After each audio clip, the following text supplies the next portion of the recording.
On a cold October morning in 1899, the town of Selkirk, Montana woke up to silence. The kind of silence that feels too heavy, too wrong. Inside the grandest home on Maple Street, 7 warm beds lay untouched. 7 nightgowns hung neatly on their hooks. 7 daughters were gone without a trace. No screams, no struggle, no sign of escape or entry. Just nothing. But what happened that night was not an accident, nor a ghost story whispered by old folks. It was the beginning of a secret so dark, so buried, it would take more than a century to dig it up. This is the true horror behind the Thornfield Sisters, and the web of lies, greed, and evil that stole them away. Part 1. The Night They Vanished. October 13, 1899. The sun hadn't yet touched the rooftops of Selkirk, Montana, when the housekeeper of the Thornfield mansion let out a scream that echoed down Maple Street. Inside the large Victorian home, the rooms of Margaret, Catherine, Eleanor, Elizabeth, Sarah, Grace, and little Rebecca were cold and eerily quiet. Their beds were still made, the sheets tucked tight as if no one had ever slept in them. Not a wrinkle, not a crease. Their nightgowns, folded or hung like always, were untouched. It was as if the 7 girls had disappeared into thin air. No broken windows, no doors left open, no footprints in the light frost outside. No notes, no blood, no sound, just gone. Gabriel Thornfield, their father and the wealthiest man in town, stood frozen in their upstairs hallway. His face was pale, his lips trembling. He said nothing as the sheriff arrived, just pointed to the rooms like a man in a nightmare. What came next made things even stranger. The sheriff's report, which would later be sealed by the government for almost 80 years, showed every single bedroom had been searched. Drawers were opened but nothing was taken.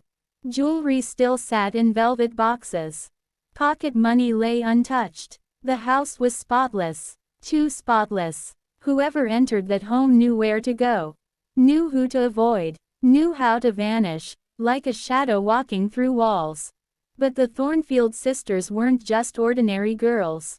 Each of them played a part in making Selkirk more than just a mining town. They were kind, talented, and loved. Margaret, 26, was a schoolteacher with sharp eyes and a sharper mind. She taught kids to think for themselves. Parents trusted her, and even officials from the capital spoke her name with respect. Catherine, 24, painted mountains and rivers so beautifully it felt like looking through a window. Her art hung in stores and homes across the town. She organized concerts, art shows, and book clubs that made Selkirk feel more like a city than a dusty western town. Eleanor and Elizabeth, the 22-year-old twins, ran a sewing shop where local women gathered to stitch, talk, and share secrets. Eleanor was the bold one, always pushing for bigger ideas. Elizabeth was calm and kind, the one everyone turned to when things went wrong. Sarah, just 20, had a voice like a bell. She sang at the church and helped every time someone got sick, hurt, or fell on hard times. People said she had a heart as big as the mountains. Grace, 17, was quiet but brilliant. She handled her father's books, knew numbers better than any grown man in town, and spotted mistakes before they happened. And little Rebecca, only 14, was everyone's favorite. She read to minors' children at the library, laughed at everything, and made even grumpy old men smile. How could girls like these just disappear? The town of Selkirk was no stranger to trouble. It sat between silver mines and wild forests. Rich businessmen from the east had started pouring money into the area, building railroads and trading posts. The town had grown fast, too fast. With the growth came whispers. People spoke in hushed voices about women who came with their families and then left suddenly. No farewells, no explanation, just rumors. She went to Spokane, she found a job out east, she got married and moved away. But nothing ever felt quite right. Gabriel Thornfield had once been one of those men. He arrived in Selkirk in 1892, driving a single wagon. His wife had died on the road, and he came with only his 7 daughters and some supplies. People pitied him, helped him, gave him a chance. In just a few years, he became one of the richest men in the region. His store grew. His business deals multiplied. He built a mansion while others still lived in cabins. Some folks admired him, others whispered behind his back. How'd he make that much money? Who's backing him? Why won't he talk about his past? Now, his daughters were gone. And nothing made sense. The sheriff interviewed everyone. The neighbors had seen nothing. The train station had no record of 7 girls leaving town. No one in Butte or Missoula reported new visitors. The only thing anyone could agree on was that Selkirk had changed. The air felt colder. People looked over their shoulders more. And when they walked past the Thornfield house, they crossed the street. Even years later, old folks would say the wind on Maple Street carried more than the scent of wood smoke. They'd say you could hear voices if you stood outside that mansion after dark. Soft, girlish whispers, as if the house still remembered the ones it lost. But the true story of what happened wouldn't stay buried forever. Because secrets like these don't stay hidden. Not when they're soaked in blood, money, and betrayal. And not when someone, somewhere, is ready to finally speak. To be continued in Part 2, The Silver Vein. Pushpin like, share, and subscribe for more dark American mysteries. Drop your state in the comments and let us know, have you ever heard of the Thornfield Sisters? Would you like me to continue with Part 2 next? The Thornfield Sisters. Part 2. The Last Day. Approximately 1,000 words. Easy and simple English for American audience. By the summer of 1899, people in Selkirk had started whispering. Gabriel Thornfield, the richest man in town, had grown too wealthy too fast. He had arrived just 7 years earlier with a wagon, 7 daughters, and no wife. Now, he owned the biggest store in 3 counties and lived in the largest house for miles. How did he do it? Folks asked. Who gave him the money? Why do strange men visit him at night and leave before the sun rises? No one had real answers. But everyone noticed that Gabriel had grown nervous. He watched the street from his store window more often. He closed his study door tightly when those well-dressed strangers came calling. And he spoke less to the people he used to greet warmly. At the same time, Selkirk itself was changing. Montana was still healing from the terrible economic crash of 1893. Banks had failed, mines had closed, many families had lost everything. Though the silver trade brought some money back, it also brought trouble. Miners were angry. Their jobs were dangerous, their pay too low, and the owners didn't care. The new labor union, the Western Federation of Miners, was spreading through the towns. Strikes were breaking out. Some turned violent when mine owners hired armed guards to stop the workers. Selkirk sat right in the middle of all this tension. When the Northern Pacific Railroad reached Selkirk in 1896, the town's future had looked bright. Money, people, and goods flowed in. But so did crime. Alongside hard workers came con men, gamblers, and strangers with cold eyes. The town had grown fast, but not all growth was good. And on October 12, 1899, the Thornfield family showed cracks no one could ignore. The day began like any other. The air was cold and crisp. Maple leaves burned with color, falling gently on the wooden sidewalks. It was the kind of morning that made folks thankful to live in Montana. Gabriel opened the general store right at 7 a.m., like always. The big windows were polished. The shelves were full. But the people inside the store didn't seem quite right. His daughter Grace, usually so sharp with numbers, made several small mistakes when ringing up purchases. She stared into space, as if her thoughts were far away. She barely spoke a word. Gabriel looked at his pocket watch every few minutes. He kept glancing toward the street, waiting for someone, or something, that never seemed to arrive. Meanwhile, Margaret left for the schoolhouse with her lesson plans tucked in her satchel. Parents waiting outside noticed she wasn't her usual self. Normally cheerful and talkative, she looked distracted, maybe even scared. Her clothes were wrinkled, like she'd dressed in a hurry. Back at the mansion, Catherine tried to paint in the garden, as she always did in the fall. But her brush barely moved.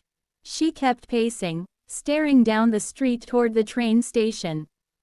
Her neighbor, Mrs. Walsh, watched from her kitchen and said later it was like Catherine was painting the same spot over and over again, as if she couldn't finish, no matter how hard she tried.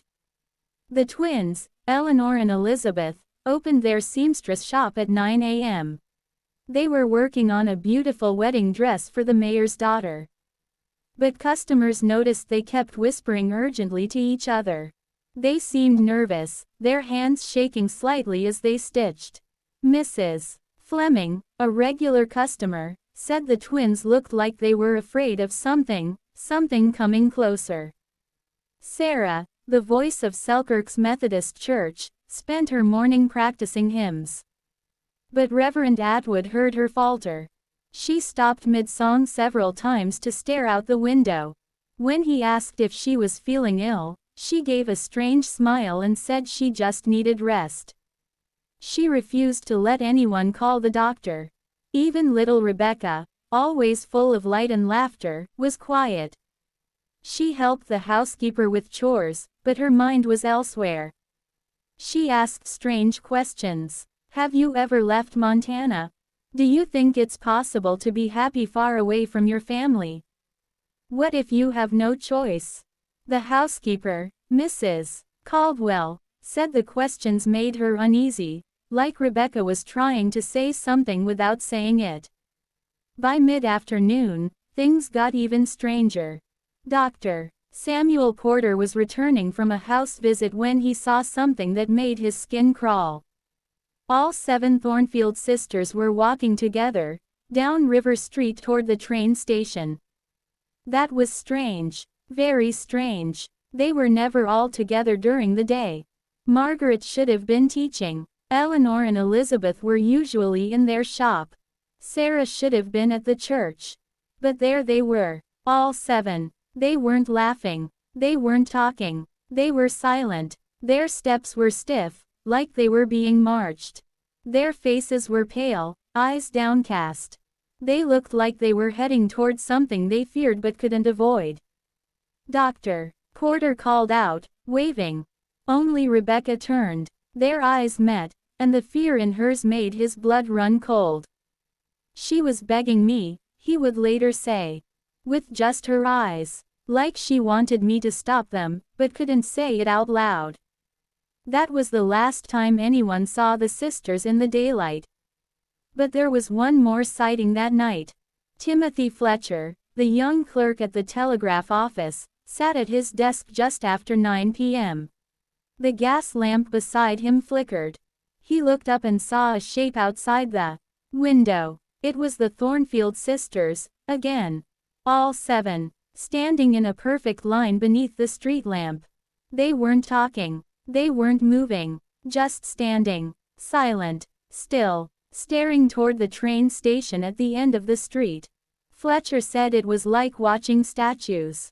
They didn't blink. Didn't shift their weight. Just stood there, waiting for someone. He thought it was a trick of the light. Maybe his eyes were tired. But when he leaned closer to the glass, they were real. They were there. And then, they were gone. No one saw them again. To be continued in Part 3, Sealed Files and Silent Men. Pushpin, don't miss the next chilling chapter of the Thornfield Sisters. Like, comment with your state, and subscribe to uncover the mystery buried deep in America's forgotten past. Would you like me to begin part 3 next? The Thornfield Sisters. Part 3. A House Too Quiet. Approximately 1,000 words. Simple English American audience horror mystery series. Timothy Fletcher had worked the night shift at the Selkirk Telegraph office for over 2 years, and nothing much ever surprised him. But what he saw outside his window on the night of October 12, 1899, stayed with him for the rest of his life. The 7 Thornfield sisters stood under the street lamp in their finest dresses. Dresses they only wore to church or special events, never on a quiet Thursday night. Their hair was perfectly styled. Each wore jewelry, small pearls, silver lockets, and brooches the townspeople had only seen on holidays. But they weren't smiling. They weren't talking. They looked like statues, rigid, pale, still. Their faces weren't joyful. They were tense, sad, as if they were walking into something they couldn't stop. Something they didn't want. Something they feared. When Fletcher looked down to finish a telegram and glanced back up, they were gone. No footsteps. No door creaked. Just empty air and a cold wind blowing leaves across the wooden sidewalk. That would be the last time anyone saw the Thornfield sisters alive. Gabriel Thornfield told Sheriff Harding the same story he'd told others before. That after a normal day of business, he went to his study at 10 p.m. to read letters from Chicago and review ledgers. He said it was just like any other night. But his version of the night didn't match what came next.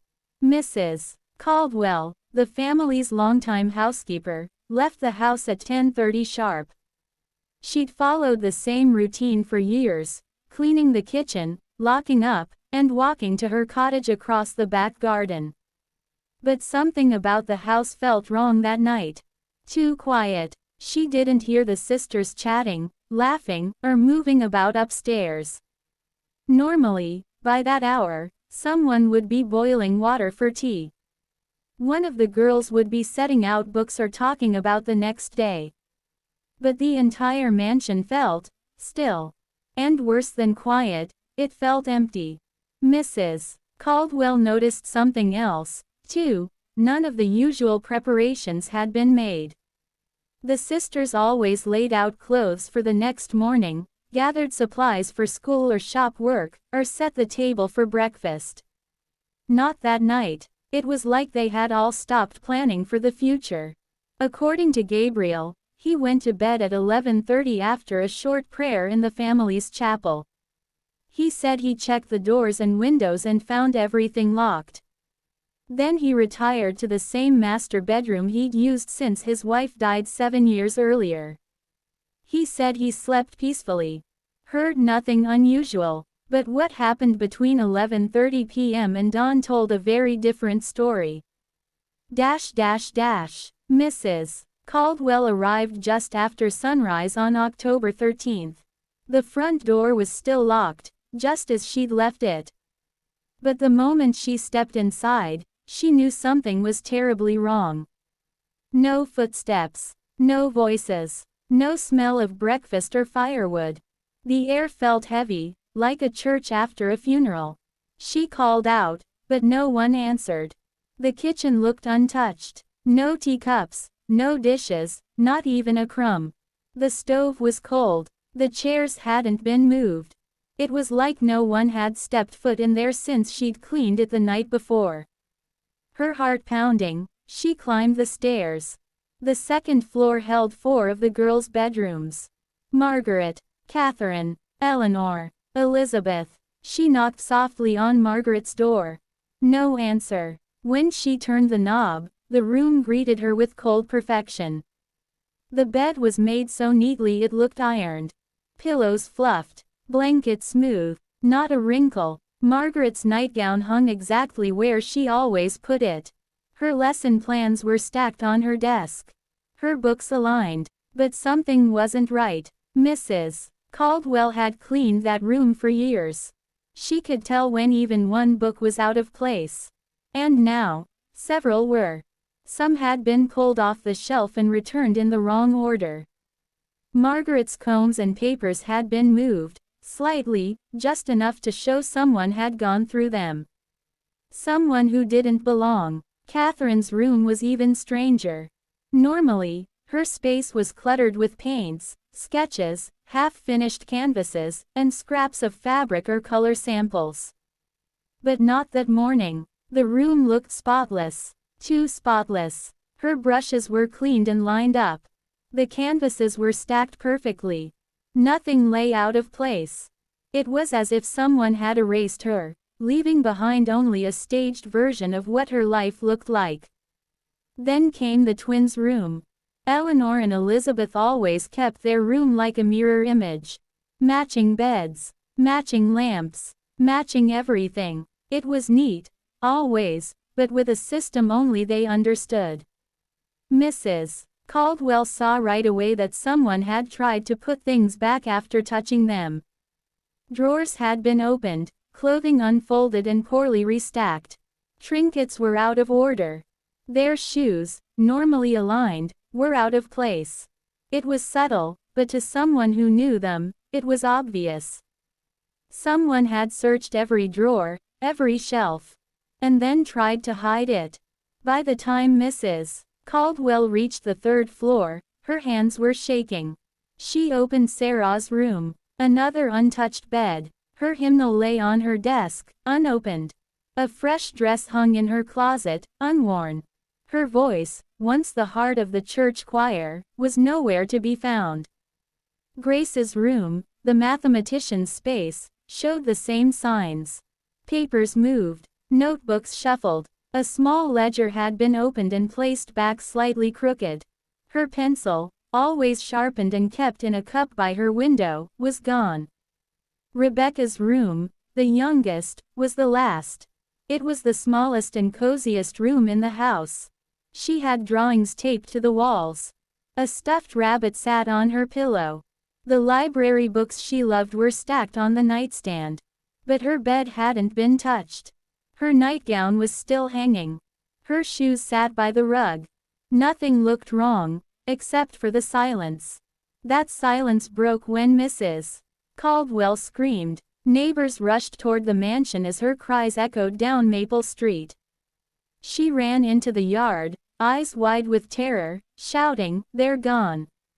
They're gone! All of them!" Gabriel came down the stairs in a panic. He didn't believe her at first. But as he searched the house, room by room, he saw it too. Not a sign of a struggle. Not a footprint out of place. Not a single clue. Just 7 rooms, 7 untouched beds, and a strange order that felt too perfect to be natural. And yet, nothing was stolen. Not jewelry, not money, not clothes. Something, or someone, had taken the girls. And whoever it was had known the house well. To be continued in Part 4, Whispers Beneath the Floorboards. Pushpin like, comment, and subscribe for more chapters of this chilling true story. Which state are you listening from? Let us know below and help us bring America's forgotten horrors back into the light. Would you like me to continue with Part 4? The Thornfield Sisters, Part 4. Simple English, horror, 1,000 words. Sheriff Harding arrived at the Thornfield residence within the hour, his horse still panting from the ride. He had known the family for years, attending church with them and sharing meals at community events. But nothing had prepared him for the sight that greeted him that morning. The moment he stepped through the front door, he felt it, an unnatural stillness. The air was cold, not from temperature, but from something deeper, something spiritual. Mrs. Caldwell, her face pale and eyes wild, clutched his arm and pulled him upstairs, stammering through her story again. Gabriel Thornfield followed closely behind, silent and stiff, as if afraid to speak. Sheriff Harding walked through each of the sisters' rooms slowly, carefully. He took notes. He studied the untouched beds, the hanging nightgowns, and the disturbing orderliness of the rooms. It was not the neatness that alarmed him, but how wrong it felt, like someone had tried to imitate the girls' routines but had failed in the smallest, most telling ways. "Where are the girls?" he whispered to himself in the hallway. There was no sign of forced entry. All doors and windows were locked from the inside. No muddy footprints, no broken glass, no scattered belongings. Just nothing. The sheriff questioned Gabriel again in the study. His tone was firm now. "You're telling me you slept through the entire night? Never heard a thing? 7 young women vanish under your roof and you noticed nothing?" Gabriel's hands trembled. I heard nothing. I swear it. I even prayed in the chapel before retiring. Everything was normal." Mrs. Caldwell nodded fearfully. "It was too quiet, Sheriff. Like the house was holding its breath." Harding sent a deputy to search the grounds. He himself walked the perimeter, checking for disturbances, fresh tracks, broken branches, signs of struggle. But the only footprints in the early morning frost were those of Mrs. Caldwell and the sheriff's own. By late afternoon, news of the disappearance had spread through Selkirk like wildfire. Neighbors gathered outside the house, whispering theories and offering help. The local pastor came to pray with the family. Women wept. Men searched nearby fields and riverbanks. Still, there was no trace of the sisters. That night, the sheriff posted 2 deputies to guard the Thornfield house. Gabriel, pale and silent, agreed to remain in the master bedroom. Mrs. Caldwell, too frightened to stay alone in her cottage, slept in the parlor. But just after midnight, something happened. Deputy Allen, posted near the front of the house, claimed he saw movement in the upper windows. A figure, a woman in a long, white dress, stood staring out from the 2nd floor, unmoving, her face obscured by shadow. Allen called to his partner, Deputy Finch, and together they rushed inside. They found nothing. The room where Allen had seen the figure, Catherine's room, was as undisturbed as it had been all day. But this time, there was a strange scent in the air. It was faint, but undeniable, like smoke mixed with lavender and something metallic. Allen insisted on what he saw. She was standing right there. Pale face, long hair. She didn't blink. Mrs. Caldwell overheard and fainted. Gabriel Thornfield, seated in the chapel, did not react. He merely whispered, "They're not gone. They're just elsewhere." The next day, Reverend Alcott from the local church visited the house. A quiet man, not given to superstition, he agreed to bless the rooms. As he walked through each bedroom, reading scripture aloud, he began to tremble. In the twins' room, he paused and refused to enter. "There is something here," he whispered. "Something old, something watching." He asked to see the chapel, and Gabriel led him there without a word. It was a small room with a wooden cross on the wall and 2 rows of benches. But as soon as the Reverend stepped inside, he gasped. The air was heavy, the room unnaturally cold. On the altar sat a single, dried rose, one that hadn't been there the day before. It was shriveled and black at the edges, but still perfectly shaped. Beneath it, someone had placed a page from the family Bible. On the page was written one word in red ink: "Return." The Reverend demanded to know who had placed it there. Gabriel swore he had not seen it before. Neither had Mrs. Caldwell, who had cleaned the chapel every day for years. Sheriff Harding ordered the house closed off from the public. Only the sheriff, his deputies, Gabriel, and Mrs. Caldwell were allowed inside. But the strange events did not stop. That evening, the house began to creak and groan as though something heavy were moving through it. Lights flickered. Clocks stopped. The air filled again with that strange scent, smoke and lavender. In the middle of the night, Deputy Finch heard music. Faint, like a lullaby, drifting down from the attic. He followed the sound alone, his flashlight flickering. The narrow stairs creaked under his weight. At the top, he reached for the attic door.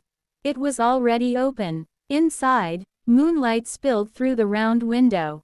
Dust floated in the air like silver fog. The music stopped. Finch stepped inside, and screamed. The others found him moments later, sitting on the floor, eyes wide and glassy. He couldn't speak, not for hours. When he finally did, his voice was hoarse and broken. They were there, all 7, in white, standing in a circle, humming, and then, they turned, and their eyes weren't human.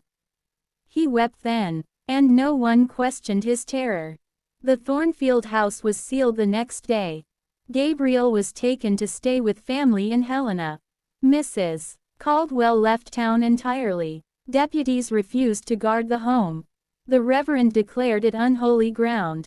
But at night, passers-by still see lights in the windows. And sometimes, if you stand near the front gate just before dawn, you can hear it, the sound of soft singing, like 7 sisters calling out from beyond the veil. To be continued in Part 5. The Thornfield Sisters, Part 5. Simple English, Horror, 1,000 words. For 2 weeks, the Thornfield house stood empty. The townspeople avoided it. Even children refused to play near the gate. At night, strange lights flickered in the upper windows. Some claimed to hear soft footsteps on the porch. Others spoke of whispering voices carried by the wind. Sheriff Harding wanted to forget it all. He had other responsibilities. But deep inside, he couldn't stop thinking about the sisters. Where had they gone? Were they alive somewhere, calling for help? Then one morning, a letter arrived at his office. The envelope was yellowed and sealed with wax. No stamp, no address, just his name, Sheriff Benjamin Harding. He opened it slowly. Inside was a single sheet of thick paper, written in shaky handwriting. Greater than, they wait beneath the roots. Their names were sung in the soil. The 7th moon will rise soon. And the gate will open once more. There was no signature. Sheriff Harding read it 3 times, then placed it inside his desk drawer. He told no one. That evening, he returned to the Thornfield house alone. The wind was sharp, and the trees around the house creaked like old bones. He unlocked the front door with trembling hands and stepped inside. Everything was as before, dusty, silent, cold. He walked upstairs and opened each bedroom door. Nothing had changed. The beds were made, the mirrors covered. But in Catherine's room, something was new. A single shoe, small and black, sat in the middle of the floor. It was worn, the kind a young woman would wear to church. Harding picked it up and held it in his hand. Inside, written in faded ink, was the name, Beatrice. Beatrice Thornfield. His heart pounded. He took the shoe and walked back downstairs. Then, for the first time, he entered the cellar. The Thornfields rarely used it. It was dark and damp, and the stone walls leaked during the rainy season. Gabriel had said the family kept nothing important down there. But as the sheriff opened the heavy wooden door, a strange gust of wind blew past him. It smelled of wet earth and something sweet, like decaying flowers. He lit a lantern and began his descent. The cellar was colder than expected. His breath fogged the air. Water dripped from the ceiling. Wooden shelves lined the walls, filled with old jars and broken tools. But in the far corner, something caught his eye. A patch of dirt, not stone like the rest of the floor, but fresh, soft soil. It looked like it had been recently dug. Kneeling down, Harding ran his fingers through the earth. He felt something. He dug quickly, setting the lantern beside him. After a few moments, his hands hit something hard, wood. A small box. He pulled it out and opened the lid. Inside were personal items. A lock of hair tied with blue ribbon, a cracked porcelain doll's head, a gold locket with a picture of the sisters. And underneath them, a thin, hand-bound book. The sheriff opened the book carefully. It was filled with writing, names, dates, prayers, and strange symbols.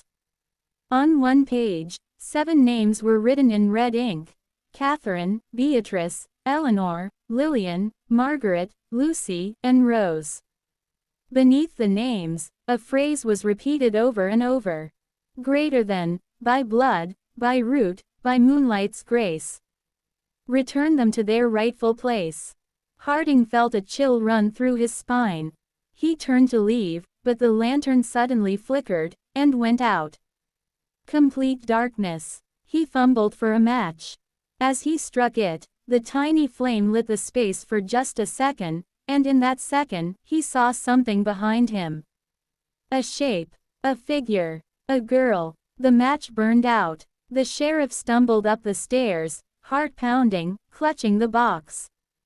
He slammed the cellar door shut and didn't stop running until he was outside in the cold night air. He didn't sleep that night. The next morning, he returned to the church.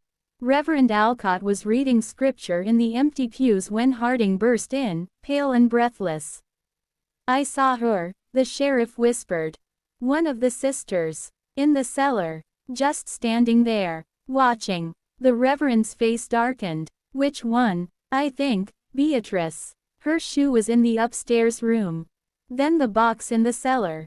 It had her hair, her picture." The Reverend closed his Bible slowly. "There's something you need to know," he said. "Something I didn't share before." He led Harding to the church archives and pulled out an old book, wrapped in cloth. It was the Thornfield family record, kept by the church since 1810. The sheriff opened it. He turned page after page: birth records, baptisms, deaths. Then he reached the page for the Thornfield daughters. Catherine, Beatrice, Eleanor, Lillian, Margaret, Lucy, Rose. Next to each name was a small mark, a crescent moon. The Reverend pointed. "These marks weren't added by the church. They were carved into the record later. I asked around. Old church ladies say the mark means something. A sign of returning. A soul that doesn't rest." The sheriff closed the book. Slowly. "They were marked for something," he whispered. "Before they even vanished." Reverend Alcott nodded. "I believe it was a ritual. An old one. Maybe brought from the old country. Something their ancestors practiced. Not Christian. Not safe." Sheriff Harding returned to the Thornfield house that evening. He brought holy water, salt, and a silver cross. He sprinkled the salt across every threshold. He prayed in every room. And finally, he opened the cellar again. This time, nothing moved. No shadows. No wind. But the dirt patch was larger. Someone, or something, had continued digging. And on the cellar wall, scratched into the stone, were 3 words. "We are near." To be continued in Part 6. The Thornfield Sisters, Part 6. Simple English, horror, 1,000 words. Sheriff Harding didn't speak to anyone for the next 2 days. He barely ate. He stayed in his office, staring at the old book from the cellar and the names written in red ink.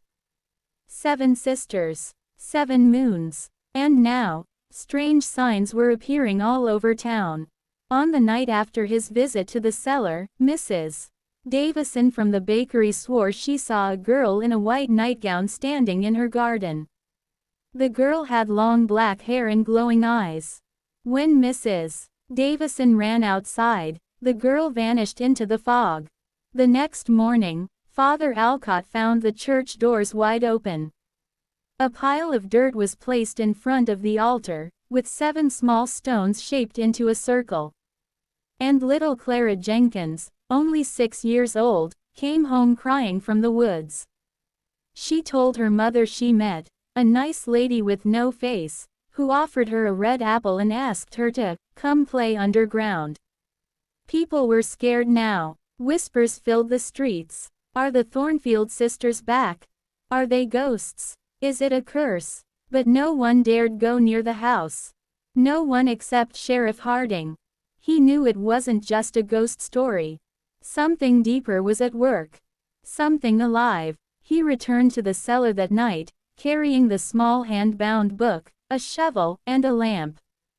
He stood in front of the dirt patch and began to dig.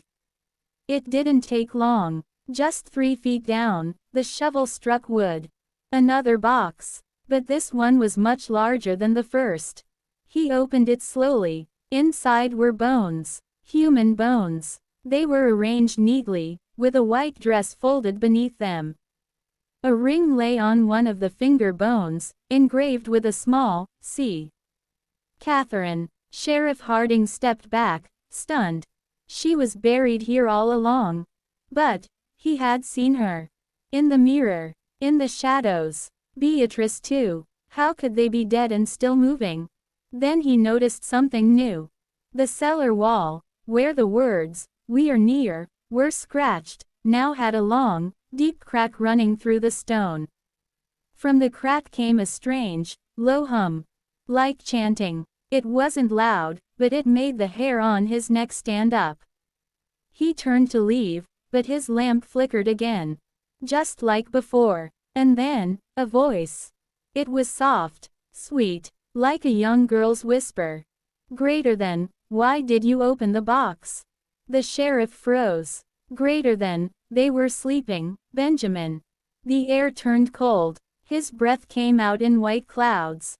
He turned around slowly, heart pounding. No one was there. But in the far corner of the cellar, the shadows were darker than before. Thick, moving. They started to take shape, a figure forming from black mist. A girl, thin, pale, hair hanging over her face. She stepped forward. Harding raised the cross. "Stay back." She didn't move. He splashed holy water toward her. It hissed and sizzled, and the girl screamed, a sharp, piercing sound that shook the walls.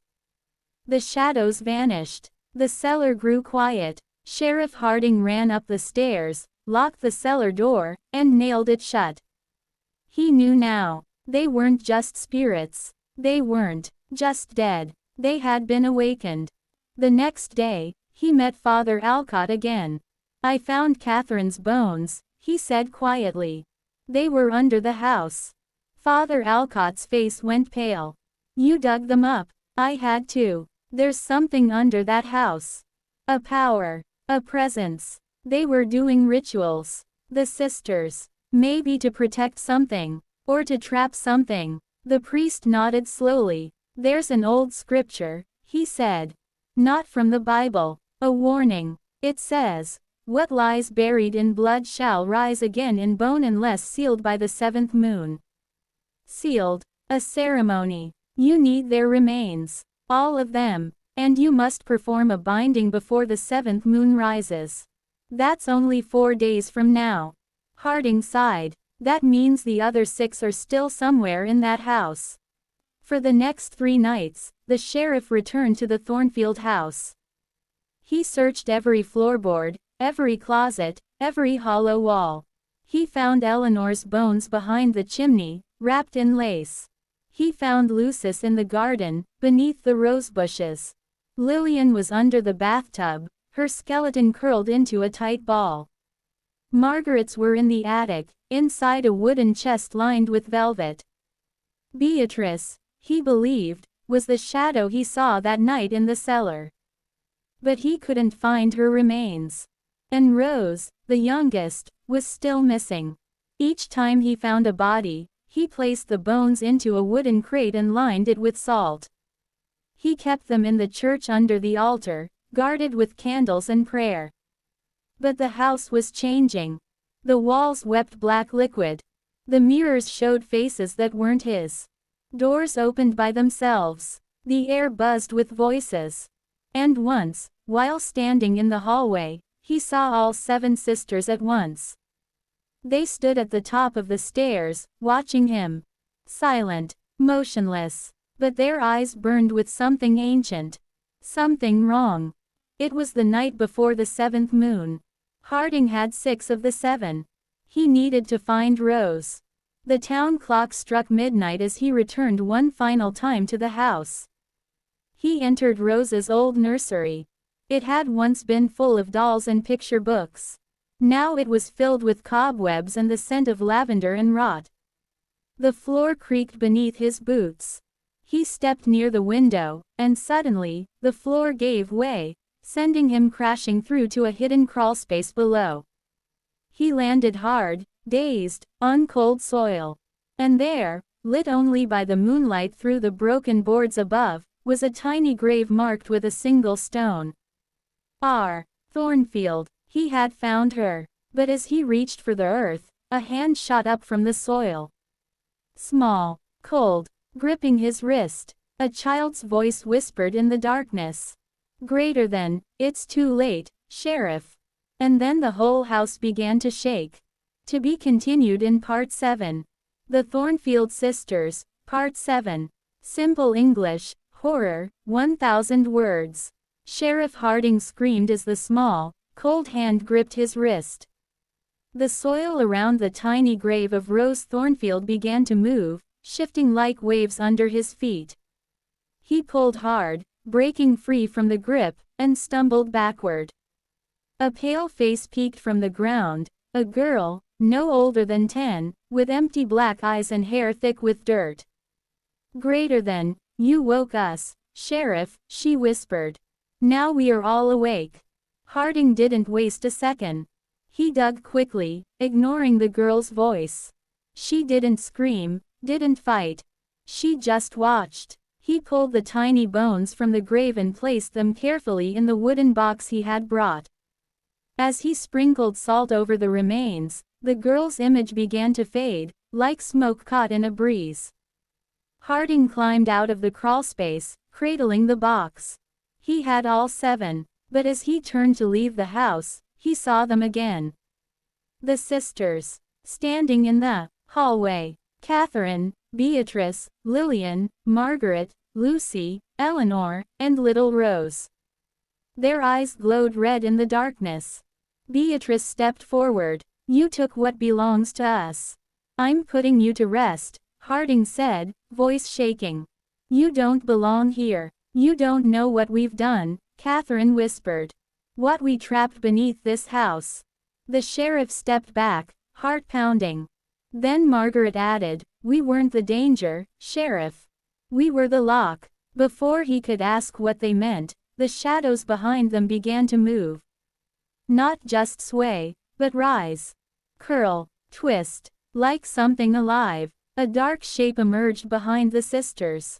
A figure larger than any man, with no face and long, stretching limbs. It was made of smoke and bone. The sisters began to scream, not in anger, but in fear. "Run!" Rose cried. Harding turned and ran through the broken hallway, clutching the box tightly. The walls shook. The wallpaper peeled. The house groaned like it was alive and angry. He burst through the front door just as the glass windows shattered behind him. Outside, a cold wind howled. The 7th moon had risen, high and full in the sky. He raced to the church. Father Alcott was already there, lighting candles around the altar. "I have them," Harding shouted, slamming the last box onto the table. "All 7. The priest nodded grimly. "Then we begin." They formed a circle with the 7 boxes. Salt was poured between them. The priest held the ancient book, the same one from the cellar, and began the ritual. "Greater than, spirits bound by blood and pain. Rest your souls and break the chain. In the name of light and flame. We seal the gate, erase the name." The candles flickered violently. A low hum began, deep from under the floorboards. "Greater than, return to sleep beneath the stone. Leave the flesh, release the bone. By moon and word, by holy breath. We cast you far, we seal your death." A scream filled the church. Not from outside, from within the altar. Harding turned just in time to see a crack forming in the marble floor. From it, black mist poured out. "No," the priest shouted. "It's too soon. He's coming through." "Who's he?" Harding cried. Father Alcott looked at him with terror. Greater than the one they locked away. The thing they gave their lives to contain. The dark figure from the house now stood inside the church, rising from the crack. The candles blew out. The room turned cold as ice. The sisters appeared again, but this time, they weren't angry.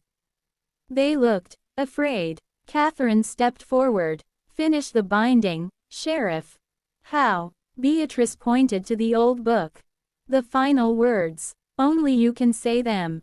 Harding grabbed the book. The letters were old, written in strange script. But somehow, he understood them. He began to read aloud. "Greater than, blood to soil and bone to flame. I call thee back, I speak thy name. Return to earth, return to sleep. No more shall you crawl or creep." The black mist shrieked. The figure inside it tried to reach forward, but the circle of bones around the altar glowed bright red. "Greater than, by the blood of 7, sealed and bound. We cast you deep beneath the ground. No more fear, no more breath. Go back, creature. Go to death." The church exploded in a blinding flash of light. Harding was thrown across the room. When he opened his eyes, the altar was gone. The crack had sealed. The bones were silent. And the sisters? Gone. Only the 7 boxes remained, quiet, still. Father Alcott knelt beside him. "You did it," he whispered. But Harding didn't smile. He looked at the stained glass windows. One of them, once showing a saint's face, now showed the outline of a young girl with dark eyes. Rose. She was watching. In the weeks that followed, the house at Thornfield Hill burned to the ground in a lightning storm. No one rebuilt it. The townspeople returned to normal, but they never spoke of the sisters again. Sheriff Harding quit his job and left town. He never told anyone where he went. Father Alcott stayed, guarding the church and the 7 boxes hidden beneath the altar. But every month, on the night of the full moon, he hears footsteps in the nave. Small, barefoot, and a soft voice whispering, "Greater than, we're still here." To be continued in Part 8. The Thornfield Sisters, Part 8. Simple English, horror, 1,000 words. Father Alcott sat alone in the church pew, the night air thick and heavy. Outside, the 8th full moon glowed, large and red, like a wound in the sky. He looked toward the altar. Beneath it, hidden behind a sealed stone slab, were the 7 small boxes, each one holding the remains of a Thornfield sister. He whispered a prayer under his breath. But deep inside, something felt wrong. The silence was too quiet. Then, footsteps. Soft, bare, just like always. Only this time, they didn't stop at the door. They came closer. The priest turned slowly. Behind him stood Rose. Her eyes were no longer black. They were blue, human, sad. "Greater than, Father," she whispered, "something's coming. Something worse." Alcott rose to his feet. But the gate was sealed. The ritual was finished. Rose shook her head. The seal was weak. The bones helped close it, but the evil wasn't destroyed, only trapped. "And you, we were never the threat," she said quietly. "We were its prisoners, chosen because we were innocent. Our deaths were the chains that held it beneath Thornfield Hill. Then what is trying to break through now?" The priest asked, voice shaking. Rose looked up at him. "Greater than, the mother." The candles in the church went out all at once.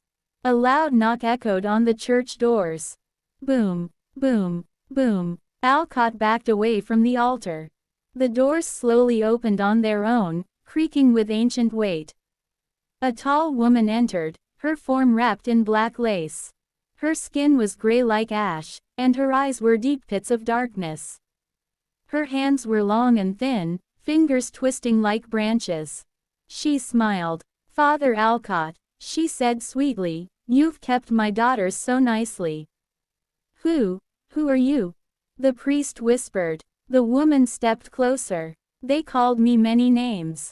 Witch, devil, monster. But the girls knew me as Mother Magdalene. Alcott remembered the journal, the old entries from the 1800s. Magdalene Thornfield, the aunt who cared for the 7 sisters. The one who vanished after their deaths. You did this to them, he said. You killed them. No, she replied, her voice cold. I freed them. They were pure vessels. I needed 7. And now, they're mine forever. Rose stepped between them. You don't own us anymore. Magdalene hissed. You're still bound by the 7th moon. And the final moon is near. You cannot stop what's coming. Father Alcott ran to the altar and grabbed the old book, the one used during the binding ritual. But the pages were blank. All the spells, the words, they're gone. He cried. Magdalene laughed. Because your faith is fading. Suddenly, the church floor cracked again, right in front of the altar. Black mist rose from the gap, and inside it, shadowy arms began reaching upward. Screaming faces swirled in the fog. Not just the sisters, dozens of children. Lost souls. She's been feeding on them for centuries, Rose said. Girls, boys, taken during the blood moons. All used for her rituals. We have to stop her, the priest said. You can't do it alone, Rose replied.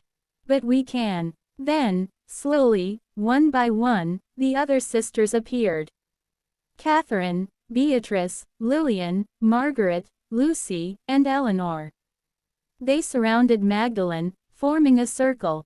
We remember who we were, said Beatrice. We are no longer yours. Your pain gave me power. Magdalene shouted. You owe me your lives. No, said Catherine, you owe us our deaths. Together, the sisters held hands and began to speak in one voice. Greater than, by the blood we shed unwilling. By the bones you left instilling. We take back what once was stolen.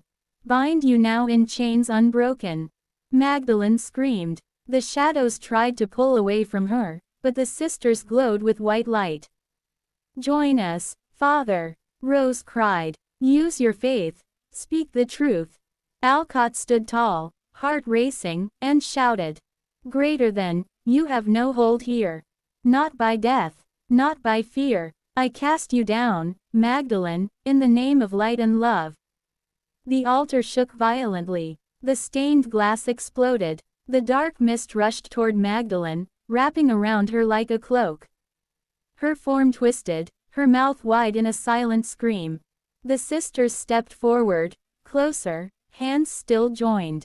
Together, they chanted, Greater than, go back, dark mother. Fade and flee. You no longer live through me. And with that, boom, a burst of light filled the church. When the light faded, the fog was gone. So was Magdalene. The crack in the altar sealed shut once more. The 7 sisters stood quietly, peaceful at last. Rose smiled at Father Alcott. Thank you, she said. Then, one by one, they faded into light, leaving only the soft sound of wind through the rafters. Alcott fell to his knees. It was over, for now, but as he looked toward the back of the church, a single candle relit itself. And on the wall behind the altar, a new symbol had appeared. A black crescent moon. To be continued in Part 9. The Thornfield Sisters, Part 9. Simple English, Horror, 1,000 words. Father Alcott stood in the empty church. The morning sun had begun to rise, but the light didn't reach inside. Something still felt cold, unfinished. The 7 sisters were gone. Rose had smiled. The evil had vanished. But then, why was the symbol of the black crescent moon still glowing above the altar? He stepped forward and touched it. The stone was warm, almost alive. Suddenly, the church bell rang, on its own. Dong, dong, dong, 3 times. A warning. Alcott ran to the church door and looked outside. The town of Thornfield lay quiet under the gray sky. Nothing moved, not a bird, not a breeze, not a soul. Then he saw it, a figure, standing at the far edge of the churchyard. It was a girl, maybe 8 years old. She wore a pale dress and held a teddy bear. Father Alcott stepped down the stairs slowly. "Hello," he called. The girl didn't answer. She turned and walked toward the woods behind the cemetery. He followed, through tall grass, past old gravestones, into the trees. Each step he took, the air grew colder. He stopped when he reached the clearing. The girl was gone, but in the center of the clearing stood an old, wooden door, freestanding. No building, no frame, just a door. It was covered in symbols and carvings, some of which looked just like the crescent moon from the church. Alcott touched the door's handle. It turned easily. He opened it, and saw something he could barely understand. Behind the door was a long hallway, lit by candles. The walls were made of stone and bone. Voices whispered all around him. Greater than, come closer. She's not finished. One more moon. He stepped inside. The hallway stretched endlessly. Then suddenly, he was no longer alone. A woman appeared, walking toward him. Not Magdalene. Younger. Paler. Wearing a white nun's habit stained with blood. Her face was bruised. Her mouth was stitched shut. Yet he heard her voice. Greater than, they lied to you. Who? He asked. Greater than, the church. The townspeople. Even the sisters. Rose told me the truth, he said. Firmly. The woman shook her head slowly. Greater than, they only told you part of it. She stepped aside and pointed toward the end of the hallway, where a heavy black curtain hung. Father Alcott moved forward and pulled the curtain open. Behind it was a mirror. He saw himself, older, weary, his eyes full of fear. But his reflection began to move differently. It smiled, then spoke. Greater than, you're the last piece. What? Alcott whispered. Greater than, the gate was never sealed by bones, the reflection said. It was sealed by belief. By sacrifice. By silence. The room around him began to spin. The mirror shattered, and the black curtain wrapped around him like a shroud. Then, he woke up. He was back in the church, kneeling before the altar. Had it been a dream? His hands were shaking, blood on his palms. He looked down. A small object lay at his feet. A doll, made of straw and twine, with a tiny cross tied to its chest. He picked it up and turned it over. On its back was written one word. Mother. Suddenly, the candles in the church relit by themselves. A soft voice echoed through the halls. Greater than, you can't end what was never meant to end. Alcott stood quickly. The church doors opened again. But this time, it wasn't Rose. A group of children stepped inside. Boys and girls, all silent, all pale, all with dark circles under their eyes. They walked in a straight line toward the altar and stood still, staring. Alcott's heart pounded. Who are you? One of the boys raised his hand and pointed toward the black crescent moon. Greater than, we were hers. Now, we wait. For what? He asked. Greater than, the final sister. What do you mean? All 7. No, the boy said. There were 8. Alcott stepped back in shock. The journals. The records. He had read them all. There was never an 8th Thornfield sister. But then, why did the symbol remain? Why hadn't the darkness vanished completely? Greater than, who is the 8th? He asked. A small girl stepped forward from the group. She looked just like Rose, but younger. She held out her hand and placed something in his palm. A locket. He opened it slowly. Inside was a painting of Magdalene Thornfield, as a young woman. And in her arms was a baby. Written beneath the image, Abigail, my 8th daughter. Alcott's voice broke. She had a child. The girl nodded. Greater than, born in secret. Hidden from the church. Raised in shadows. Alcott gripped the locket. Where is she now? The children replied together. Greater than, she walks among you. A chill ran down his spine. Could one of the nuns be her descendant? Could the evil live on, in someone else? The candles flickered again. The children began to disappear, one by one, fading into the air. Soon, Alcott was alone again. Only the locket remained in his hand. And the doll, and the glowing crescent moon. The truth was clear now. The ritual had not ended anything. It had only delayed it. And the eighth daughter, she was out there, watching, waiting, to be continued in Part 10, Final Part. The Thornfield Sisters, Part 10, Final Part. Simple English, horror, 1,000 words. Father Alcott didn't sleep that night. The candlelight flickered across the walls of the church as he sat with the locket in one hand and the straw doll in the other. His mind raced. The eighth daughter, Abigail, she was never in the records. Never named in the journals. Hidden, protected, or cursed. He opened the locket again and stared at the baby's painted face. So innocent, so forgotten, but the evil had never left Thornfield. It had only taken a new form. Alcott rose and walked toward the church library. He searched through every old document, every baptism record, every letter from the past. And there it was. A torn, faded paper. A note. Greater than, Abigail Thornfield. Born 1817. Delivered by Sister Helena. Kept in secret at the convent. Father unknown. Assigned to St. Agnes Orphanage at birth. Alcott whispered to himself, Street. Agnes. He knew the place. It had burned down years ago. Only ruins remained. Still, it was a place to begin. He took the locket, the doll, and a crucifix. Then he left the church and walked through the fog-covered streets. The morning was silent. No birds. No wind. Just that stillness. When he reached the orphanage ruins, the gate was half open, rusted and covered in vines.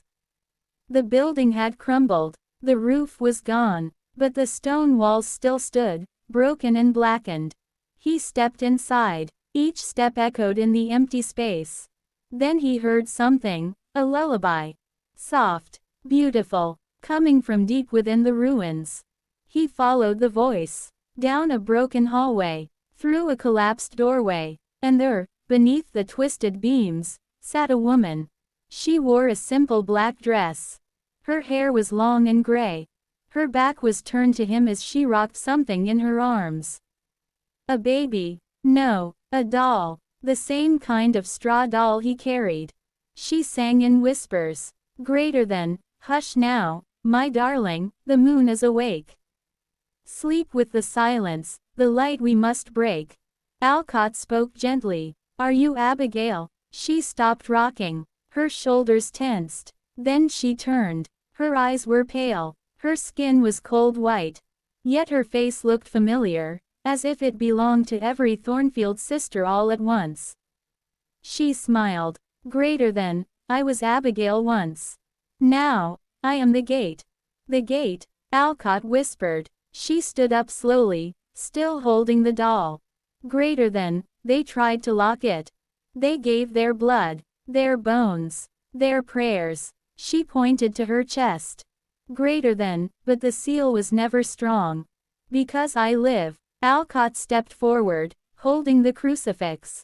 You must stop this. End the darkness. End the curse. Abigail laughed softly. Greater than, Father, I am not the curse. I am the key. Then her eyes turned completely black. The ground beneath them shook. Walls cracked. Wind howled through the broken windows. Alcott fell to his knees. The doll in his hand burst into flame. He screamed in pain but didn't let go. The crucifix glowed. Abigail stepped forward, her voice now layered with many voices, young and old, male and female, all speaking as one. Greater than, the Thornfields were chosen.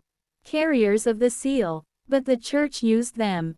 Betrayed them. Hid their truth. Alcott cried out, then let me fix it. Let me carry the curse. Everything stopped. Silence. Abigail looked at him with calm eyes. Greater than, you would take it. Yes, he whispered. If it ends this. She walked toward him and gently touched his forehead. Greater than, so be it. A bright light filled the ruins. The wind stopped. The ground became still. Alcott felt the weight of 1,000 voices enter his mind. He gasped. The screams. The cries. The pain. It was all inside him now. Then, everything went dark. Weeks later, the town of Thornfield was quiet again. The church bell rang gently in the breeze. People said the storm had passed. That the strange happenings had ended. But no one had seen Father Alcott since that day. The church doors stayed closed. Until one Sunday, they opened, and Father Alcott stepped out. He looked the same, but older. Worn. His eyes were deep, filled with shadow. He walked to the altar and placed the locket there. The crescent moon above the altar no longer glowed. The curse was sealed, but in a new vessel. A man, not a Thornfield. A willing soul. From that day on, he never spoke of what happened. But each night, he lit 7 candles in the church. And one more. For Abigail. The town slowly healed. Children laughed again. The sun felt warm once more. But in the graveyard behind the church, a new stone appeared. Unmarked. Fresh. Only a single doll lay at its base. Its eyes stitched shut. Its arms crossed in silence. Epilogue. Late one night, a traveler passing through Thornfield stopped at the church. He saw a girl sitting on the steps. She wore a white dress. She held a teddy bear. He asked her name. She looked up with black eyes and whispered, "Greater than, I'm looking for my mother." Then she vanished into the fog. The end. Call to action. If you enjoyed the Thornfield Sisters, don't forget to like, share, subscribe, and comment your thoughts. More chilling stories are coming soon. Stay curious. Stay brave. Stay awake.